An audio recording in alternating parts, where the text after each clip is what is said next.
1066 ईस्वी में दुमदार सितारे आसमान पर वक्फों वक्फों के साथ नमूदार होते रहते थे। आम लोग तो कजा, माहरीन फल्कियात के लिए भी इनकी आमद के वक्त और रास्ते की पेश गोई मुश्किल थी। यही वजह थी इनसे हमेशा एक खौफ और दहशत वाबस्ता रही। फिर इनकी शक्ल भी बेकायदा थी। वो खुले बाल बिखराए नोहा कना औरत की तरह नजर आते।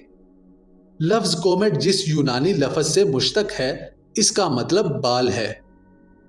गैर मतवक्का तौर पर नमूदार होने वाले फल्की अजसाम दूसरी दुनिया से आने वाली तनबीहा महसूस होते और इसके पीछे लहराते बाल इस तनबीहा को किसी तबाही का पेश खैमा ठहराते।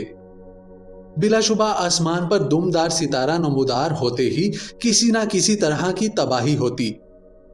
तबाहियां तो दुमदार सितारों की अदम मौजूदगी में भी होती, लेकिन इस हकीकत पर कोई तवज्जो न दी जाती। 1066 ईस्वी में आसमान पर एक रोशन दुमदार सितारे ने लोगों की बड़ी तादाद को मतवज्जा किए रखा, क्योंकि उस वक्त नार मंडी और इंग्लैंड में होने वाले वाकियात की नौइयत लोगों में मौजूद तोहमात के साथ हम आहंग थी। इंग्लैंड का बादशाह एडवर्ड द कन्फेसर 1066 ईस्वी में मर गया और नार मंडी का विलियम तख्त का ख्वाहा हुआ।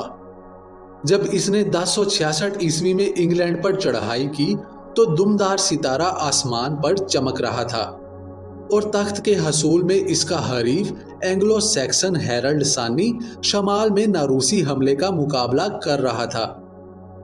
विलियम ने दारुल हुकूमत को अपने इस दावे से दुमदार की नहूसत से निकालने का ऐलान किया कि वो हेरल्ड को तबाही से दोचार करेगा, और ऐसा ही हुआ। हस्टिंग्स की लड़ाई में 14 अक्टूबर 1066 ईस्वी में हेरल्ड से कई हरबी गलतियां सरजद हुईं और मैदान विलियम के हाथ रहा।